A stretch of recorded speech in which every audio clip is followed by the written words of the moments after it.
जितना दम होगा उसी दम के साथ आप सब मेरी आवाज में आवाज मिला करके एक जयकारा महात्मा ज्योतिबा फुले के नाम का लगाएंगे। जय महात्मा ज्योतिबा फुले, जय बाबा साहब भीमराव अंबेडकर। आपके बीच में इस सारे ओबीसी को सम्मान दिलवाने के लिए हमारे जस्टिस सुरैया जी का ताली बजा करके आप जितना अभिवादन कर सकते हैं उतना आप अभिवादन करें। प्रणाम करते हैं हम सब भाई सुरैया जी को। हमारे बीच में जब जब भी पार्लियामेंट के अंदर डिबेट किसी ओबीसी के ऊपर होती है, सबसे आला सबसे वजनदार अगर डिबेट कोई देता है तो वो हुक्मदेव नारायण जी बैठे हैं हमारे बीच में। एक ताली जरा इनके नाम की लगाएं मजबूती से। ऐसे नेताओं से हम आशा कर सकते हैं कि हमारी आवाज बुलंद करेंगे। मित्रों, हमारे बीच में बहुत सारे नेता बैठे हैं। शरद यादव जी हमारे बीच में बोल करके गए हैं। हनुमंत राय जी बैठे हैं जो ओबीसी के लिए जी जान से लड़ते रहे हैं। खुशहाल जी बैठे हैं। हरि भाऊ राठौर जी जो घुमंतरू के लिए जी जान से दिन रात काम कार्य करते हैं। माधव राव जी हमारे इस आज के प्रोग्राम के ऑर्गेनाइज में, भाई पीसी पतंजलि जी वाइस चांसलर पूर्व में, और भाई हंसराज जी, जहांगीर लाल बहादुर जी खोवाल, हमारे बहुत सारे मंचासीन नेतागण और इस सभागार में बैठे ओबीसी के सभी कर्णधार साथियों, मैं नमन करता हूं आपको जो आपने इतनी अच्छी हाजिरी में अपनी बात कहने, अपनी बात मनवाने के लिए आज की आप उपस्थिति दे रहे हैं। इसके लिए मैं आपका कोटि कोटि प्रणाम करता हूं, आपका धन्यवाद करता हूं। मित्रों, बहुत सारे भाषण ओबीसी के नेताओं से हमने पहले सुन रखे हैं। इस देश के अंदर इस 70 साल की आजादी में हर पार्टी के नेता ने ओबीसी के ऊपर भाषण दिया, किसानों पे भाषण दिया, बेरोजगारों पे भाषण दिया और साथियों मजदूरों पे भाषण दिया। 70 साल में से लगभग ऐसा कोई नेता, ऐसी कोई पार्टी इस ओबीसी के लिए जो भाषण ना दे चुकी हो, वो हमेशा हम सुनते रहे हैं। हमारी दशा दिशा क्या है, इसके लिए मैं पार्टी के नेताओं को गुनाहगार नहीं मानता। हम सब गुनाहगार हैं इस बात के लिए जो सर जी आपके सामने बीच में कह रहे थे कि जब महात्मा ज्योतिबा फुले के अनुयायी भीमराव अंबेडकर जी ने आपको एक अधिकार दिया था वोट का, उस अधिकार का इस्तेमाल करने के लिए क्या आपके हाथ कोई पकड़ने के लिए आता है? जब आप चिल्लाते हैं बहुत बुरा लगता है।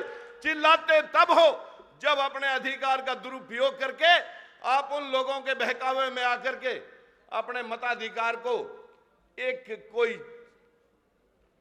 छोटे मोटे स्वार्थों में या एक दिन के 10 रुपए में या कोई 10 पैसे की थैली में और या कोई अपने छोटी मोटी चाटुकारिता की थेपी में या हमारी ओबीसी के पीछे सभी पार्टियों ने साथियों बड़े बड़े छाज बांध रखे हैं।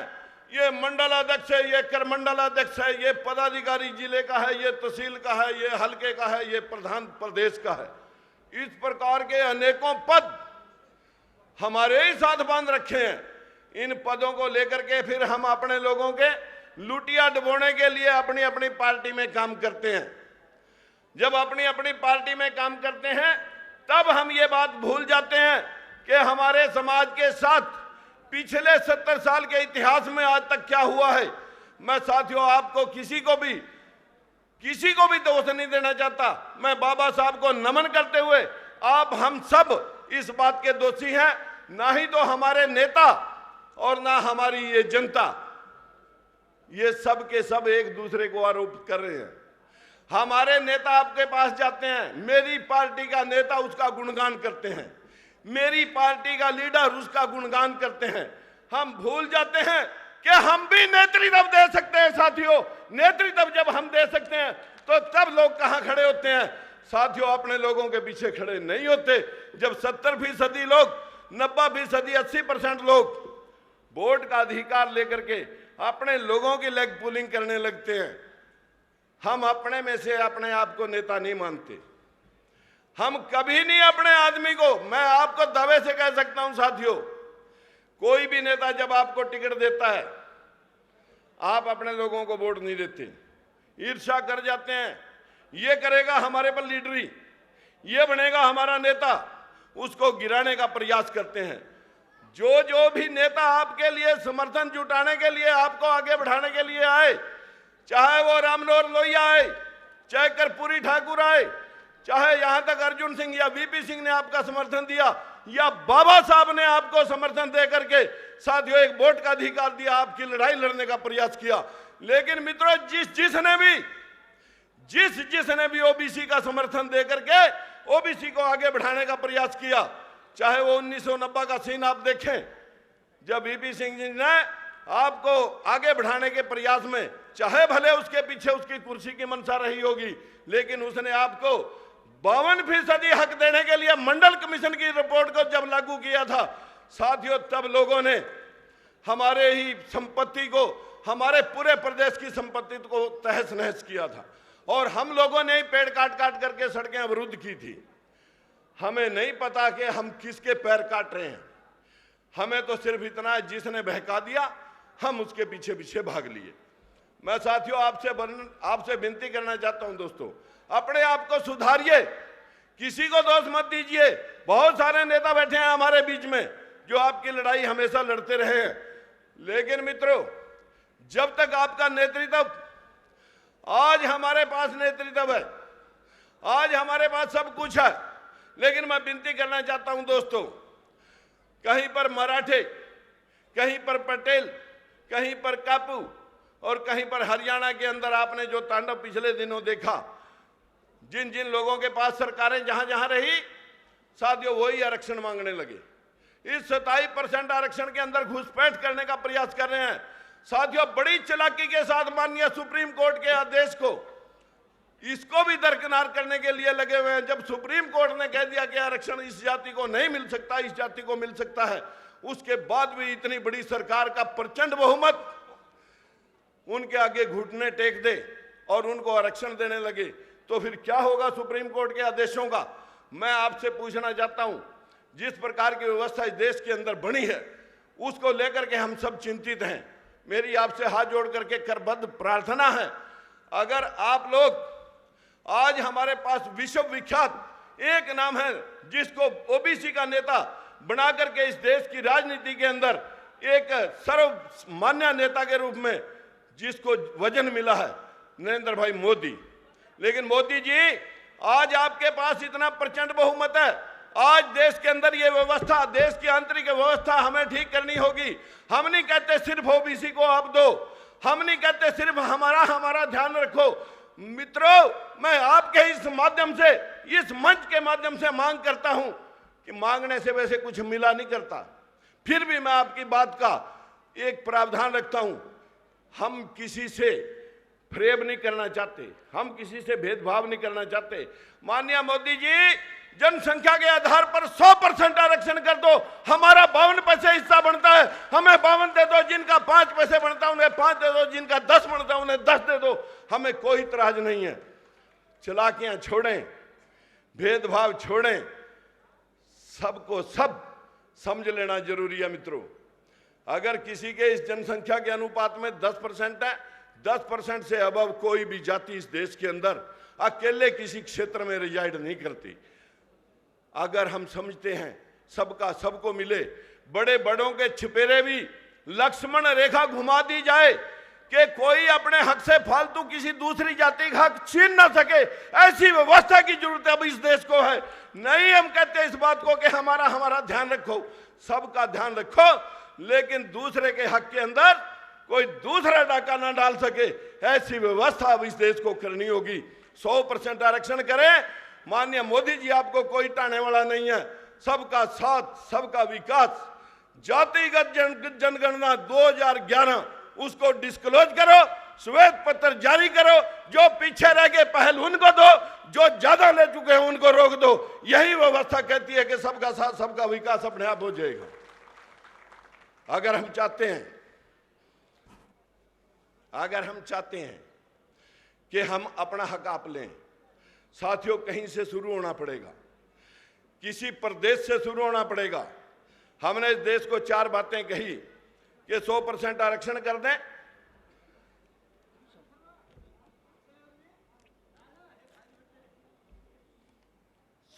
आरक्षण कर दें, एक परिवार एक रोजगार कर दें। एक बार किसी ने आरक्षण ले लिया, आरक्षण के बाद अगला पद कोई भी है तो दूसरे को मिलना चाहिए।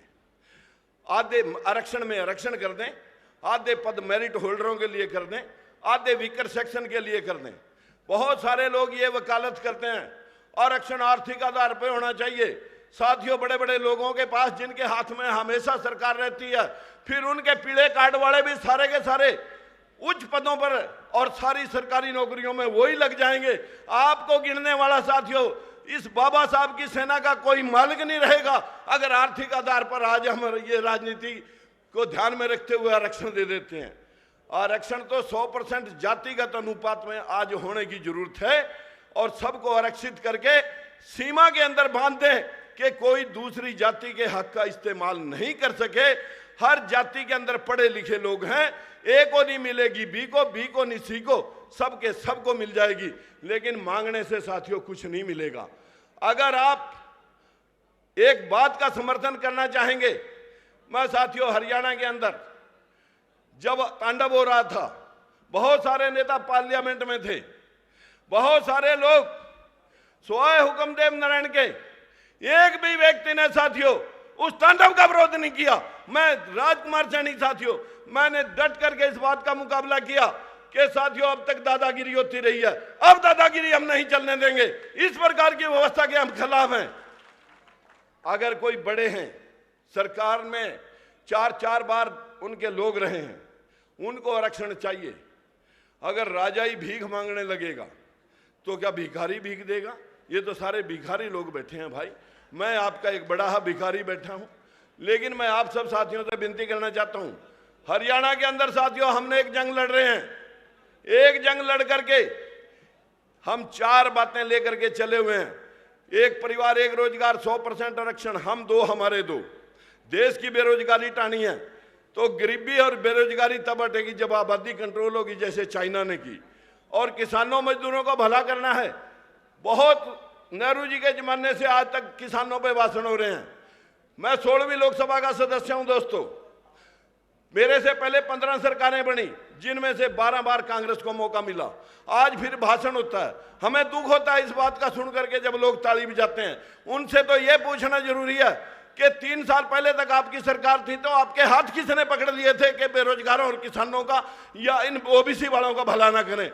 आज सभी पार्टियां ओबीसी कर रही हैं, लेकिन एक तुम हो जो अंधे हो, तुम नहीं पहचान सकते। उनके भाषण सुनते रहते हैं, उनके भाषणों में कुछ नहीं रखा। साथियों, एक नेतृत्व खड़ा करके आगे बढ़ना पड़ेगा।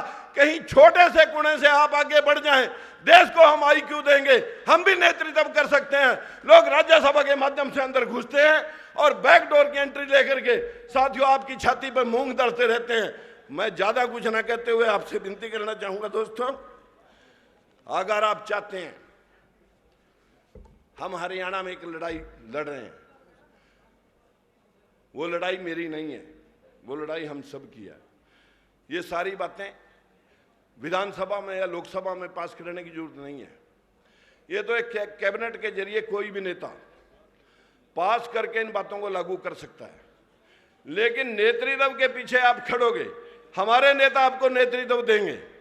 जब नेतृत्व आज हमारे पास है, हम पहले उन्हीं से अपील करते हैं कि हमारे हकों का ध्यान रख करके जो हमारा हिस्सा बैठता है उसमें लेकिन मगर बट नहीं होनी चाहिए।